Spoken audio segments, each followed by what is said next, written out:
Alrighty, that was our first of what we hope will become a regular monthly segment from Pamela Tartar. You are listening to the United We Strike Radio Marathon. I am your producer, Gary Hendershot, broadcasting live from my secret underground bunker just 12 miles south of Washington, D.C. Please do stand by at this time because our next guest for this afternoon, I guess evening or early morning, depending on where you are in the world, is We Cannot Be Silent with Phil Restino and Larry Pinkney. And this month they have a special guest that I'll let Phil do the honors of introducing. But please do stand by while I arrange the call in the background. I'm going to go ahead and play their intro at this time. I cannot be silent. Back when Eisenhower was the president, golf courses is where most of his time was spent. So I never really listened to what the president said because in general I believed that the general was politically dead. But he always seemed to know when the muscles were about to be flexed. Because I remember him saying something, mumbling something about a military-industrial complex. As I have walked among the desperate, rejected, and angry young men, I have told them that Molotov cocktails and rifles would not solve their problems. I have tried to offer them my deepest compassion while maintaining my conviction that social change comes most meaningfully through nonviolent action. But they asked, and rightly so, what about Vietnam? They asked if our home nation wasn't using massive doses of violence to solve its problem, to bring about the changes it wanted. Their questions hit home, and I knew that I could never again raise my voice against the violence of the oppressed in the ghettos without having first spoken clearly to the greatest purveyor of violence in the world today, my own government. For the sake of those boys, for the sake of this government, for the sake of the hundreds of thousands trembling under our violence, I cannot be silent. Each one reach one, each one time. I cannot be silent. Nobody can do everything, but everybody can do something. Everyone must play a part. Everyone got to go to work. Work, peace. Spirit say work. I cannot be silent. Empowering the body, mind, and spirit. This is We Cannot Be Silent with Phil Restino and Larry Pinkney.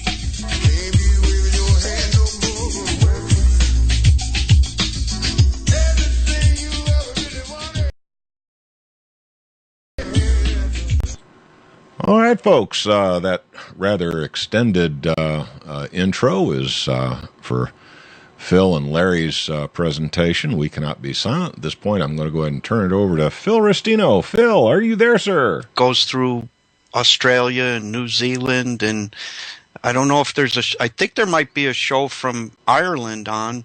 Hey, Phil, then, you're live. We kind of wrap it up here. Okay, we're on, Phil. Yeah. Oh, I'm not hearing you guys, anything. you're hitting on Susan in the background Hello? instead of doing your live presentation. Hello? Go ahead, Phil. Caroline is listening. Okay, Okay. we're here. We're on. We're on. Yeah. We're on. Hey there. Okay. Okay. Hello, everybody, and welcome to the April 12th, 2014 episode of We Cannot Be Silent with Phil Restino and Larry Pinkney. And I'm Phil Restino, and our co-host Larry Pinkney will be along in a minute. But this is UnitedWeStrike.com's monthly radio marathon, and it's the second Saturday of each month on UnitedWeStrike.com. And the motto is don't buy, don't comply, ask why. And basically that's to check out of everything that we're plugged into. And it really is kind of neat if you can do that. And you realize how much we are controlled. Tonight, Larry and I have been given an extra half hour, so our program's going to be 1 hour long, and that's allowed us to get asked to have a guest on. And boy, do we have somebody special for y'all tonight, and that's former CIA asset turned whistleblower turned political prisoner under the Patriot Act. Her name is Susan Lindauer. And I just want to read a little bit about Susan to introduce you all. Susan Lindauer, a U.S. intelligence asset.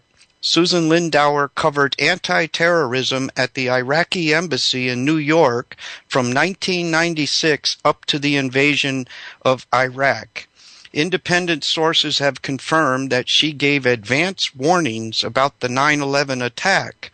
She also started talks for the Lockerbie trial with Libyan diplomats. Shortly after requesting to testify before Congress about successful elements of pre-war intelligence, Lindauer became one of the first non-Arab Americans arrested on the Patriot Act as an Iraqi agent. She was accused of warning her second cousin, White House Chief of Staff Andrew Card, and Secretary of State Colin Powell that war with Iraq would have catastrophic consequences. Gratis of the Patriot Act, her indictment was loaded with secret charges and secret evidence. She was subjected to 1 year in prison on Carswell Air Force Base in Fort Worth, Texas, without a trial or hearing, and threatened with indefinite detention and forcible drugging to shut her up. After 5 years of indictment without a conviction or guilty plea, the Justice Department dismissed all charges 5 days before President Obama's inauguration. And there's a great video of Susan telling her story at an event in Portland, Oregon in August of 2011. And that can be found at Susan's website, which is named after her wonderful book, Extreme Prejudice. And the website is extremeprejudice.wordpress.com. And before we bring Susan on air, I just want to make sure we have our partner in crime here, Larry Pinkney. Larry, are you with us? Yes, of course. I'm here. And I want to welcome Susan as our guest for today. So go ahead. Thank you, Larry. Great. And, Susan, we want to thank you so much for coming on with us, especially on such short notice. And we do know that you yourself do quite a bit on the radio with your own radio program, the Covert Report, if I pronounced that correctly. That's right, on Truth Frequency Radio, and I'm loving it. I'm talking. I've got all kinds of great guests. I had Mike Harris on today. I've got some Eastern Ukrainian activists on with me tomorrow.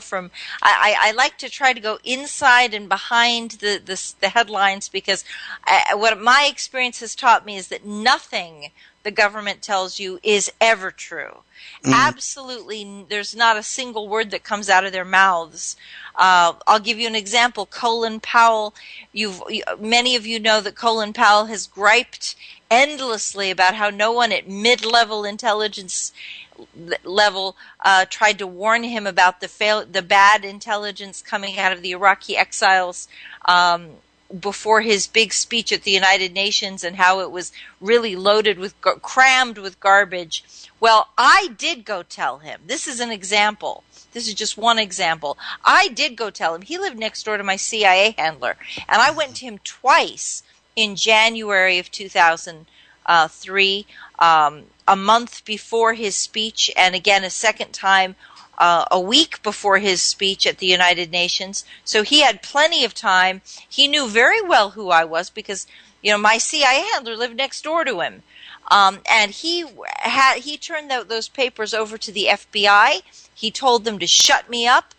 Andy Card, who is my cousin, who was the chief of staff to George Bush, he backed up Colin Powell. So the two of them, between having the Secretary of State and the White House Chief of Staff coming after you, I was just screwed to the wall, as you can imagine.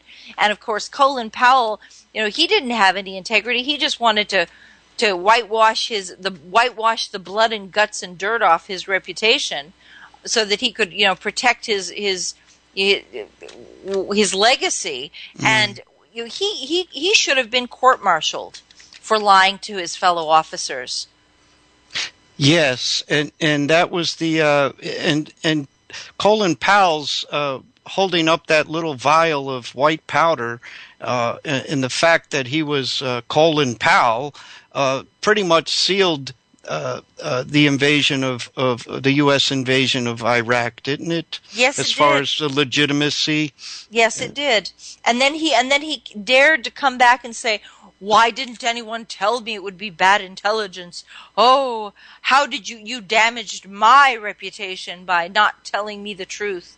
And I did tell him the truth.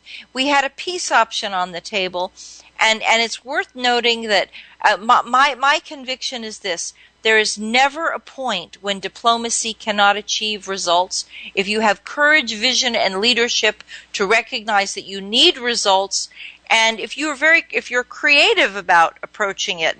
And what you find is that the other side, the guys you think are the bad guys, frequently have wonderful ideas of their own to contribute. A lot of people are surprised to hear that Saddam Hussein, a year before the invasion, mind you, not last minute, a year before the invasion, Saddam had expressed a willingness to retire to a villa in Tikrit. And he had someone I was in Baghdad, and I got they actually arrested me. This was one of the charges against me in my indictment, which was true. I did take a trip to Baghdad. The fact is that I had asked the White House, and I had documentation requesting permission to go to Baghdad, and I had offered not to go if they did not want me to go. So I had indicated that I would obey their finding, and notifying them and telling them that, if you don't want me to go, please just let me know. I want to be helpful. If this is going to be a problem, I won't do it. So, I mean, I again, you see that it's when it's convenient. And I should have gone to Baghdad. I was the chief CIA asset covering Iraq at the United Nations. My trip took place a year before the invasion, when we were trying to get the weapons inspectors in, and I had done those negotiations, and I was clinching. I had done those negotiations at the United Nations, and it was after I finished it. Imagine if you'd been told this.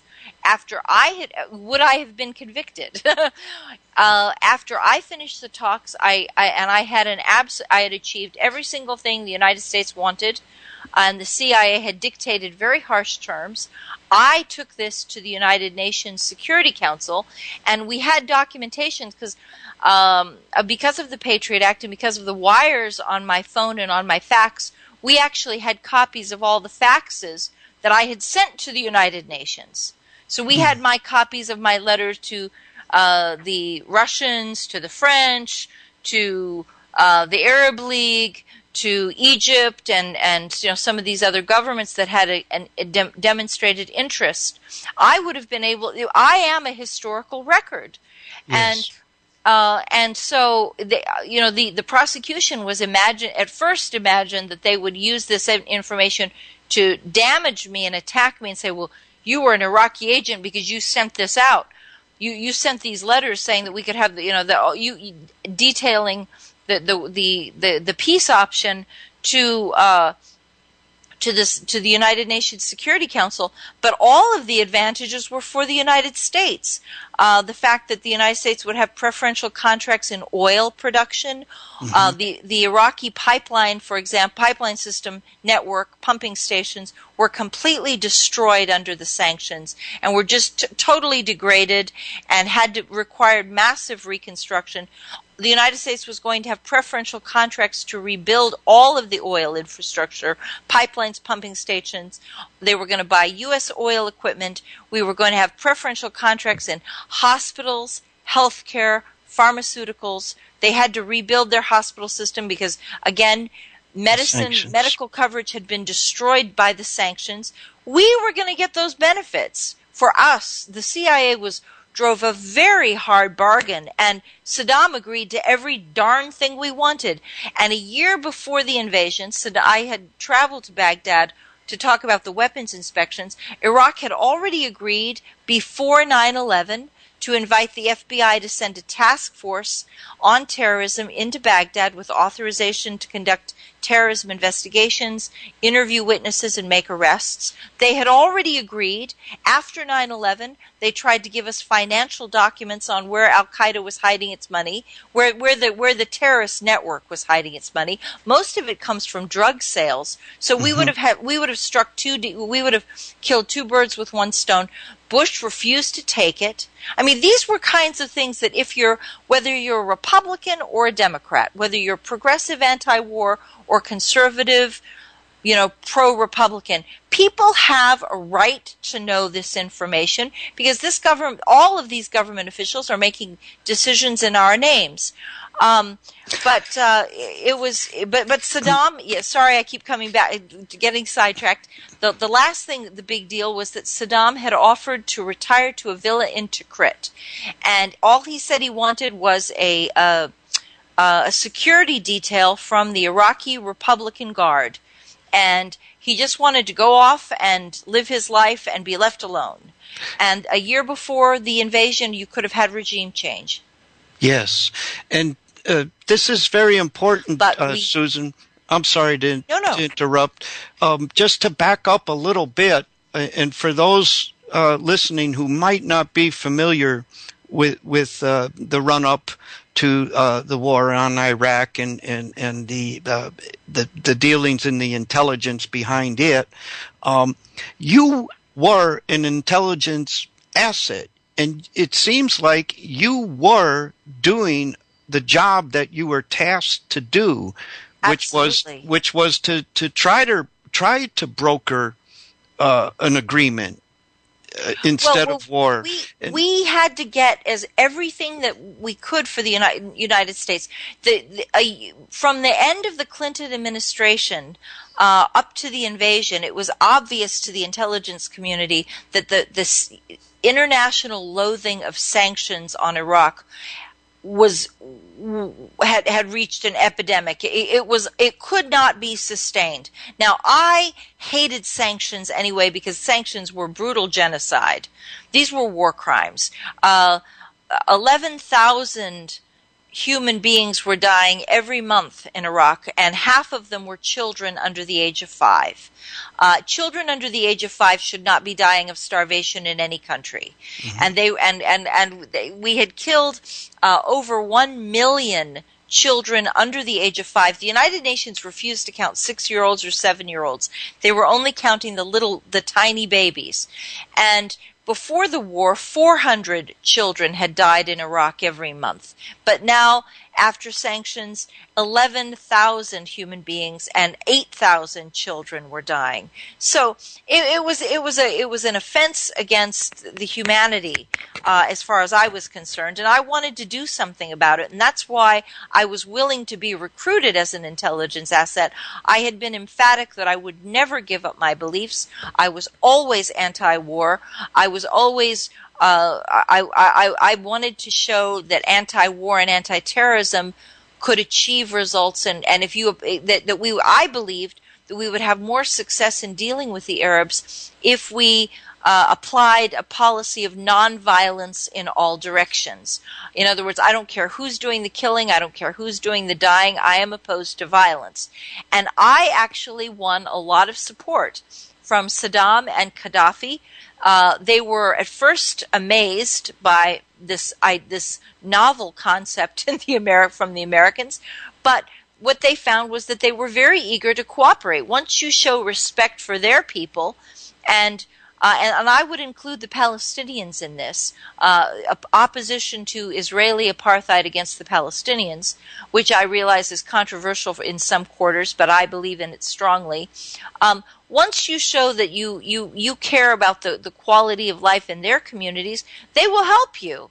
And they were very, Gaddafi, our mission, our operation with Gaddafi cleared all of the terrorists out of Libya, because we held out a hand to Libya that they could rejoin the international community if they would stop supporting, and they were a real sanctuary for terrorists like Somalia. Yes. And just to clarify, Susan, you were not a rogue agent, were you? No. You were doing what you were asked to do by your handlers, the CIA. I had a CIA handler and a defense intelligence handler. I met every week with my CIA handler, and I met sometimes twice a week with my defense intelligence handler. So there are good people trying to do the right thing in government. And they are very, and I will tell you that both of those gentlemen, they did not give a damn about sanctions. I was the one who cared about sanctions. They were concerned about terrorism. And Paul Hoven, who was my defense intelligence handler, said that he had fought in Vietnam. And he had been a chopper pilot, helicopter medevac, and he had flown over 1,300 hours in combat, pulling men out of, men died in his arms. And he was a ferocious neocon, ferociously conservative man, and pretty much hated the Arabs, if you want the truth. But he believed that war, he would not be a veterans for peace kind of guy. He was a soldier of fortune kind of guy. But he believed that war should never be undertaken except as an absolute last resort, because he really didn't care if the Arabs died, but he cared if we died. Yes. And he didn't want to see any American soldier die for a stupid cause if it could be avoided. Right. And so we had believed, truly, I had been educated to believe that Colin Powell, as a fellow Vietnam veteran, would be, and as the head of the Joint Chiefs. He was, Colin Powell, before he was Secretary of State, had been head of the Joint Chiefs and had a stellar career, and that he would support a concept of building a peace option that had to be favorable to the United States. We had to be able to maximize every possible advantage for the United States in order for it to work. But what we found was that the Iraqis, as soon as they knew what we wanted, they'd give it to us. They'd say, absolutely, sure, we'll give that to you. Saddam wanted peace. He wanted to retire. There was never any reason. This was one of the this has got to be one of the stupidest wars in history, completely avoidable. And when I happen to live near Walter Reed, very close to Walter Reed, we share a metro, and I will tell you, it pained me through that war to see officers coming to visit Walter Reed in their military uniform with tears in their eyes on our metro, on the subway, just lockjawed in so much pain. And I had been a defense intelligence asset. And so it surprises people, but I really do respect the military a lot. And I respect those guys, and I care about the quality of our military. I just am against killing people. I'm anti-war. Yes. And the thing here that what you're telling us, Susan, it illustrates pretty clearly to me and probably Larry as well, that what you were doing, was the honest thing, and you were carrying out the task that was assigned to you. But the fact that all this was discussed and negotiated, and the attack on Iraq and the war on Iraq still happened, says to me that the war on Iraq was what was really wanted to begin with. And you go to, Larry could probably expand on this a little more. When you get to the level of a Colin Powell in that position, when you make it up to the Joint Chiefs of Staff or generals, my suspicion is if they're not playing ball with the people above them, which is really, and if I'm not mistaken, who controls them? The powers that be that make out on these wars. And yeah, Cheney. right. And they've got the forces that influence them that benefit from these wars. Larry, maybe you can pick it up from here, and the whole Colin Powell thing, and the whole idea of. Well, I'd like to add something about that, which is very important, which is not included in my book, and I wish that it was. Every so often, I realize that I left out an important detail. One of the I have been very hard on the Republican Party. I will tell you that. If you read my book, you'll know that I beat up Congress, both Republicans and Democrats, pretty aggressively. And it felt good to do it. But some people think that I'm harshest on the GOP because it was Bush and Cheney. But I would like to give a compliment to Representative Congressman Darrell Issa of California. He is the only, I was going around Capitol Hill for the year before the war. I didn't wait until the last 6 weeks. I was doing this, as soon as I came back from Baghdad, I was doing this, going around debriefing Congress about the peace option. And Darrell Issa was the only member of Congress who actually invited a general to attend one of the debriefings. And it was very interesting because it was a general on the Joint Chiefs. And what they did was they invited him at the same time that I was invited. And then Darrell Issa, I remember him being framed in the doorway with his legislative director or chief of staff standing there listening. And the Joint Chiefs was sitting on the other side of the waiting room, or the foyer, and I was on the other side, and so it was like a triangulation, and I was talking about what the peace option looked like and how Saddam Hussein's government was willing to give us everything we wanted, and that that this was actually a great success, and Americans did not have to kill a single soldier. That whether we were deployed, I think this was before we actually started to be deployed in the Gulf, but it was after the weapons inspections started. So it was like right in the 6 months, the 3 or 4 months before the war. It was probably December, probably about November, December. Before the invasion in March.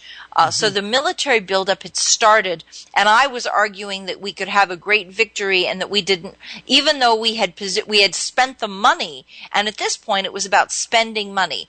We had spent money to deploy the soldiers, so gosh, shouldn't we go ahead and use them? And I said, well, you can achieve everything and call it a victory without killing a single soldier or blowing up anybody. You don't have to use up your military arsenal. We've won. And the general listened with a taut face to every single thing I said. And then later on, by January, February-ish, members of the Joint Chiefs began to resign. They said that they could not back the president. They did it graciously, and it was a dignified exit. But those generals who could not support the war were stepping down because they just couldn't do it. They could not back this huge, terrible war. And I remember seeing that one of the generals from the Joint Chiefs who did resign was, without question, the man who listened to the debriefing in Darrell Issa's office. That meeting that you were involved in. That I was involved yes. in, that I delivered. And it was not supposed to be a formal debrief. You see what I mean? It was all kind of like on the QT. Yes. But I respect, even though I don't always like his politics, I respect Congressman Issa for having the integrity to to let the military hear the choice and to understand, to give them that opportunity. Because nobody else cared about what the military had to say. We send these men off to fight, these men and women off to fight, but we don't care what happens to them. This is about profit. It is about a military-industrial complex. It's Halliburton, and we have wiped out our middle class. We've bankrupted ourselves. We've broken our military. We don't have, I am a huge believer that before we fight any more wars, we've got to provide social services, medical services, VA services, whatever those soldiers need, we have to take care of them and their families. We don't have pensions for these people. They don't have jobs. There are many of the times they have such bad post-traumatic stress, their lives are wrecked, and they can't. They just need a lot more support than we're able to give them. Let's put it that way. Yes, and Larry and I discussed this phenomenon quite a bit on our program, Susan. Larry and I are on once a month on the half-hour broadcast here with UnitedWeStrike.com, and then we also broadcast a 2-hour program on the third Monday night of each month on WolfSpiritRadio.com, and the idea is to not have any more disabled veterans in the first place, and that is to go to the source of who's creating these wars and following the money. And boy, we're more than halfway through the program already, and haven't even given Larry a chance to say hello hardly. Larry, are you still with us? Yeah, of course. Great. Why don't you jump in and talk to Susan a little bit yourself? I'm sure you have some questions you'd like to ask her. Okay, thanks, Phil. First of all, I want to thank you again, Susan, for being our guest this evening. Let me just, I don't mean to be playing hardball here, but I'm not very good at beating around the bush. I hate that. Oh, no, that's great. I have to be very direct. As a former, or put it this way, as a veteran of two organizations, that's the Black Panther Party and the Republic of New Africa, both of whom were targets of the bloody COINTELPRO, the counterintelligence program, which I'm sure, I would assume that you're cognizant of, yes. the COINTELPRO. Mm-hmm. I take a very dim view of most U.S., if not all U.S. intelligence agencies, because I see them overall as being not merely seeking intelligence, but actually provocateurs based on But I want to. Now, I preface this. That's true.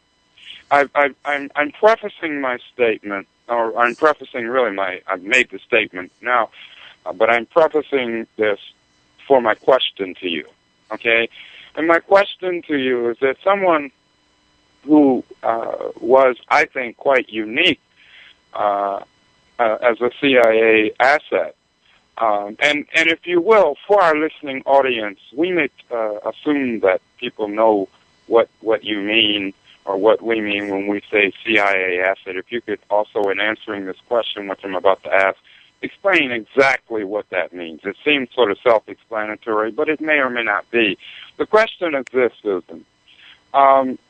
Where or how possibly, and please don't take this the wrong way, because it's meant with the utmost respect, how possibly did you think, or hope even, perhaps hope would be a better word, that this bloody profit-driven system that we have would allow you and others like you to, shall we say, do the right thing for common, everyday, ordinary people?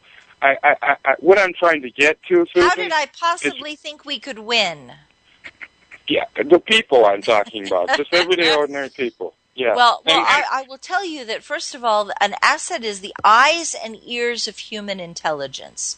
Mm-hmm. An asset is on the ground, direct contact with a target. And a lot of times people are assets and they don't even realize they're being used by U.S. intelligence. I had a need to know, so I did this over a very long period of time. I made contact with my defense intelligence contact reached out to me in August of '93. I met my CIA handler in September of '94. I made contact with Libya in May of '95, and with Iraq in August of 96. So I was used to, and you got to realize, I took two of the hardest countries, Iraq and Libya, and we had, it was pulling teeth at some points. It requires hellacious tenacity, because it was overwhelming odds that Gaddafi would never give us what we wanted, that they would ever agree to move the terrorists out of their country. And even Saddam, when I first started, they were very, very, very suspicious of me. And I'm a woman on top of that. Now, Gaddafi, at least, was a feminist man. But the Arab people overall, they really despise women. So I had several strikes against me. I was an American. I was CIA. They knew I was CIA from the first meeting. And yet, my passion about opposing violence was so deep that they began to see the advantages of cooperation. And it was groundbreaking what we did with Libya. Persuading Libya not only to accept the Lockerbie trial, the greater achievement was getting Libya to throw the terrorists out of their country.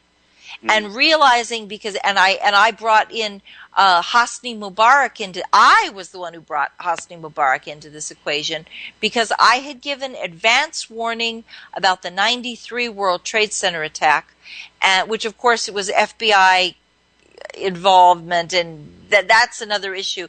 But I had gone to the Tunisian embassy before the 93 World Trade Center attack, and that had won the respect of Hosni Mubarak and the fear of Hosni Mubarak, because I had called attention to radical Islamic groups inside the United States that were supporting the overthrow of his government over there, and so between Mubarak and Libya, and of course Mubarak had far more, credibility with Gaddafi than I did, of course, but I was able to network all these things together and persuade Gaddafi to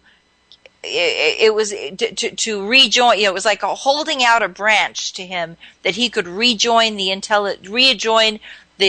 neighborhood. And he had a new friend, Egypt. And Egypt's greatest fear was Islamic radicals who would eventually topple the Mubarak government. And so, as we see today, Mubarak's fear was entirely well-founded. And so Mubarak pressured Gaddafi, said, look, if you're supporting these radicals, you're going to hurt me, because they're going to use your territory to attack my country, and I will be the loser. So, what we saw was a dynamic that behind the scenes, and I have to tell you, President Clinton gets a lot of grief. And certainly he did a lot of bad, he made some mistakes on Iraq. I did not support all of his foreign policy, but he was also a man who supported creative problem solving. And it was a very dynamic, high-level functioning. Many people see the Clinton administration as the halcyon days of the CIA. It was the last time when all of the most creative operations could take place, and it was very dynamic. It was a very exciting time to be an asset. And it was on the success of Libya that the Iraqis saw what was happening in Libya. They got very excited. They said, we want you to do the same thing for us. Help us get our sanctions off. So after having built these relationships, and really an asset is somebody who they all knew who I was. That isn't. They knew from the get-go, from the first meeting, they knew who I was. And then they saw that I wasn't going to leave. They saw that I was seriously committed to these values and that I was really working to find creative solutions. And they saw that I could get results. And then Iraq, said, whatever the United States wants, we're going to give it to them. And so the CIA was literally saying, hear this, hear this, hear this. And it would have been a tremendous success, a peace dividend. What we were trying to create, that all sectors, there would have been job creation for the United States, shareholder profits for the United States, corporate revenues for the United States. Iraq offered to purchase 1 million American manufactured automobiles every year for 10 years because their own transportation fleet, automobile fleet had been stagnant and had been atrophied since the 1980s because the sanctions had been in place since 1990. So these cars were ancient. They needed to replace everything, and they were willing to give all those profits to the United States. And to be perfectly honest with you, the greatest tragedy is that the greatest loss of all is that we lost the opportunity to see that peace can be just as prosperous as war. We've come to think that peace has no benefits, and war, for all of its horror, war creates jobs. Well, peace creates jobs too. Yes, but Susan, and excuse me for interrupting Larry, I wanted to clarify two things, but also just on your last comment, it's the question is, who is it prosperous for? And you mentioned peace would have been prosperous for all of us. Right, that's what I'm getting at. The people peace don't would have been prosperous for everybody, but the military-industrial complex is a corporate welfare program. I understand, and that's the whole key here. Who wants these wars, and we've got to follow the money to that. It's not about being that's us, people who see, who have some integrity and try to do the right thing. We're not dealing with those people. The people that are pulling the strings and manufacturing these wars. You mentioned the Clinton administration and the PNAC guys, the Project for the New American Century, and Larry knows of this story. They were pushing for a war on Iraq in the 90s, and Clinton wouldn't give it to them. And just for the listeners to clarify, the sanctions on Iraq, they were going through the entire 1990s after the first Papa Bush bombed the crap out of Iraq in 1991. The U.S. didn't stop killing them, and Larry can talk more about what sanctions do. We hear the word sanctions, but on the ground, what's the result of these sanctions? And you illustrated it in what happened in Iraq with the hundreds of thousands of children dying and the infrastructure rotting away and everything like that. We do have hospitals with no medicine. Yes, and we only have another 15 minutes or so, and if the question, Larry, I want to ask you, did Susan answer everything you wanted her to before I ask her a question I had? Yeah, I think so. But I want to say this, that I think that we need to understand that all of us, I certainly concur with you, Susan, that in terms of profit, I was so glad, Phil, you made it clear that profit, I use that word in heavy quotation marks, but that peace is profitable. But it's more profitable for everyday, ordinary black, white, brown, red, and yellow people, just everyday, ordinary people. And the story, and I don't mean it in a negative sense when I say the story, perhaps I'll change the word and say, but the description that you have given, which is fascinating, of what actually was going on behind the scenes is not at all what the people in this nation, or for that matter throughout the world, but in this nation, none of what you've said are people cognizant of. So, absolutely. That's why they put me in prison, because they were desperate to try to the fury that I have is that they blamed pre-war intelligence because they lacked, after forcing us into this war, these citizen generals who had never fought in a battle themselves force our nation to war over the objections of the entire planet. The peace demonstrations before the war were the finest act of democracy the world has ever seen, because hundreds of millions of people across the planet were marching in synchronicity. Our boots were on the ground at the same time across the world, from San Francisco to New York to Rome and London and Spain and fantastic show of democracy. It could have been the greatest victory and a unifying force for this planet. And then the United States would have declared this great victory. They'd already deployed. See, by this time, and this was an argument that was being used. Well, we've already deployed the soldiers, so I guess we have to use them. Why? Yes, we can send ships but that's the question that every day. That's the question we as everyday people and people like yourself in the government service, people that join the military for the right reasons, like those generals you mentioned. And I remember those generals resigning, whether they were voluntary or they were being purged. These were the guys that actually shed blood in Vietnam, these particular generals. Yes, and they had to be gotten rid of. And they were, whether they, their conscience made them resign or they were purged out of there. But what you're saying, Susan, still failed to stop this attack and this war. And Larry and I had Michael Rivero of WhatReallyHappened.com on our program a few months back, and the title of it is "All Wars Are Bankers' Wars." Yes. And I really believe until the American people get past our naivety, I can never say that word, being naive. Yeah, naivete, and follow the daggone money. We're going to continue to have these wars because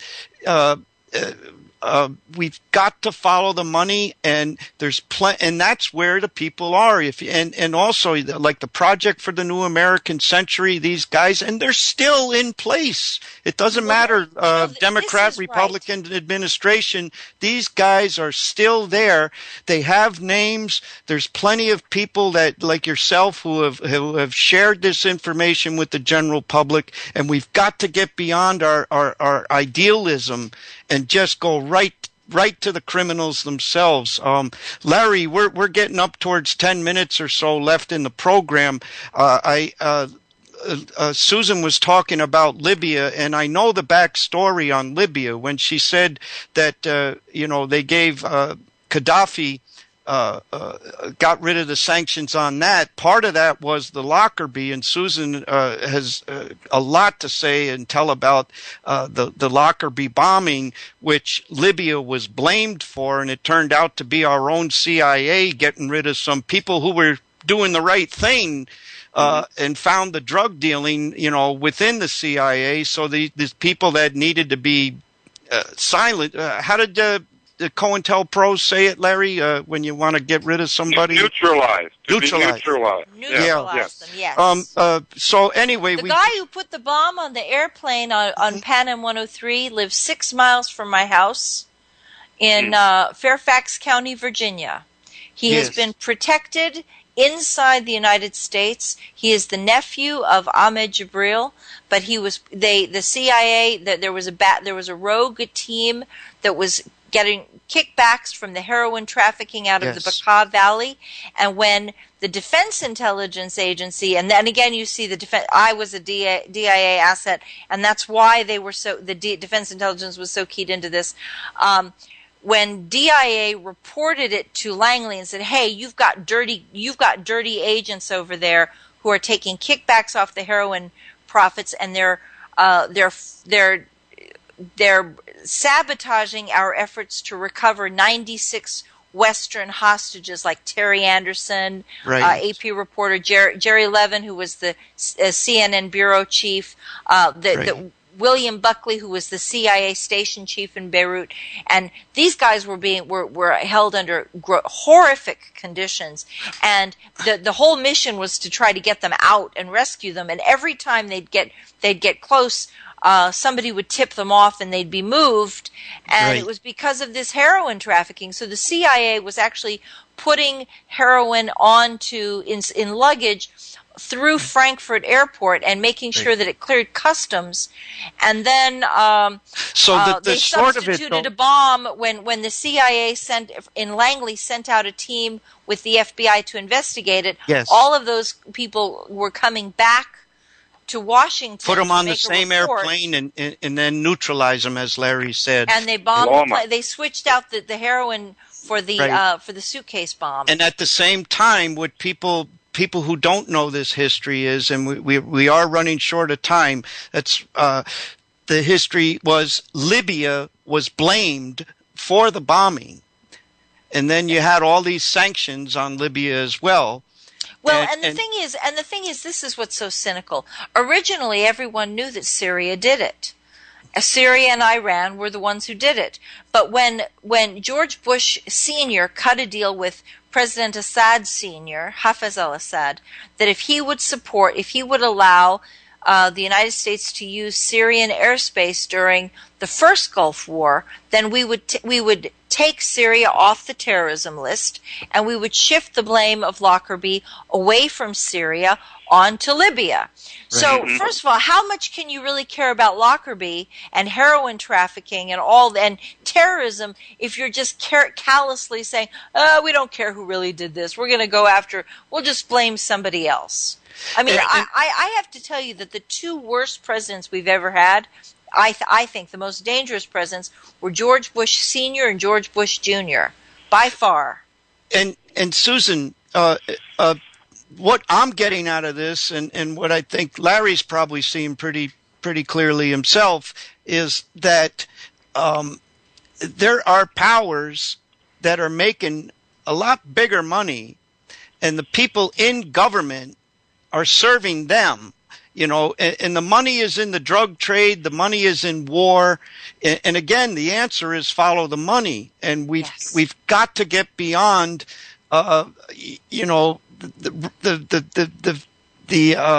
fairy tale of representative government that we've been sold. We're being ruled by a bunch of criminals, man, and that's the way it is. They don't care about us at all. No, they don't care about democracy. They don't care about the people. Right. They have no sense of they don't even. So the next step, Susan, and I'm sorry for interrupting, and I think the country is finally waking up to this, in large numbers. So the next step is, what do we do?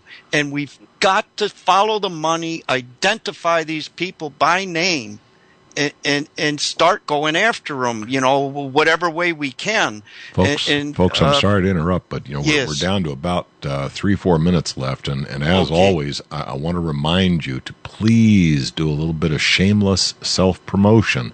If you've got a book, a radio show, a website you want to plug, we've only got about 3-4 minutes left, so I want to make sure you don't get off track, off onto other topics when you really should be doing a little bit of shameless self-promotion. You bet. Well, on that note, let me shamelessly promote my book, Extreme Prejudice. And it's Extreme Prejudice, the terrifying story of the Patriot Act and the cover-ups of 9/11 in Iraq. And you will come away with you will be horrified to see how easily we could have avoided these wars and how violently and savagely the U.S. government, and it's both parties. It's not, I say that George Bush was bad, Colin Powell was bad. My cousin was the chief of staff to George Bush. I had worked for Senator Ron Wyden and Carol Moseley Braun. Senator Ron Wyden covered this up too. It makes me furious when I hear that he opposes the Patriot Act. He never said a word when his own former press secretary was under indictment for 5 years, refused to stand, stayed silent, and these men lack courage, vision, and leadership.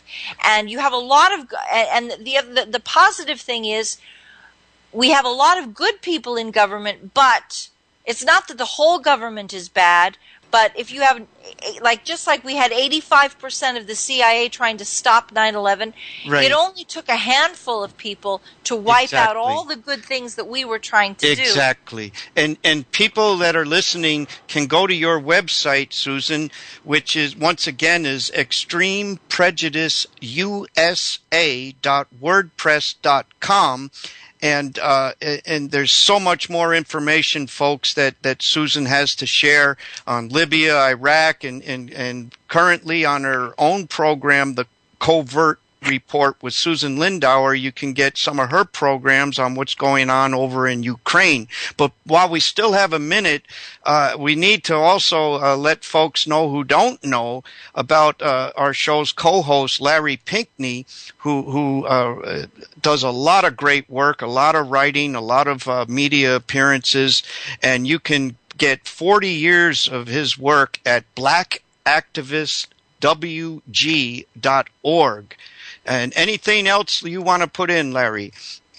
No, I just want to say thank you first and foremost to our audience, and most assuredly, thank you, Susan Lindauer. You have been a real gem. That's GEM for us. Thank you. So Yes, thank you, Susan. Thank you very much. I know that we could probably talk. I believe we can do this. I believe we're going to. If the thing is this, I want to end this on a positive note. Okay. I am grateful for the opportunity that I had, and I'm convinced that it is not a lost cause. There are more of us there are more good guys than bad guys if we help each other. We're just not as powerful as they are, and they're corrupt and they'll do anything dirty to try. And but we can push these issues. We're fighting back. There's more awareness now than there ever was before, and that's to our advantage. So let's not give up. It's not a hopeless cause at all. Thank you, Susan. You're right. I wish, and you know, I just said, Larry, I wish we could speak more with Susan. And in 30 minutes from now on UnitedWeStrike.com, the same Skype access here that we have, we've been invited, all three of us, to the end of the day roundtable. So, Susan, you know, I know you're a busy gal, but if you're interested and available in 30 minutes. I just did a 2-hour radio. Yeah. Okay. And, well, I just wanted to put that out there. And again, thank you so much for joining us today and sharing what you do. And also thank you, Gary. Gary's done a tremendous job. Thank you so much for all you've done. It sure has. And we'll see you all next month. And remember, blackactivistwg.org to check out what Larry's been doing lately. And we'll see you next month on UnitedWeStrike.com. And Thank we you. cannot be silent on YouTube. And Susan, one more time, your website? extremeprejudiceusa.wordpress.com. And my book on Amazon is Extreme Prejudice, The Terrifying Story of the Patriot Act and the Cover-Ups of 9/11 in Iraq. Great presentation, guys. Appreciate it so much. I'm going to have to take us out now because we've eaten up every minute I could give you. Thank you so much. Thanks, Gary. Thank you, Susan. Thanks, Susan. Larry. Thanks, Gary. I'm going to sign off. Thank you, guys. Me too.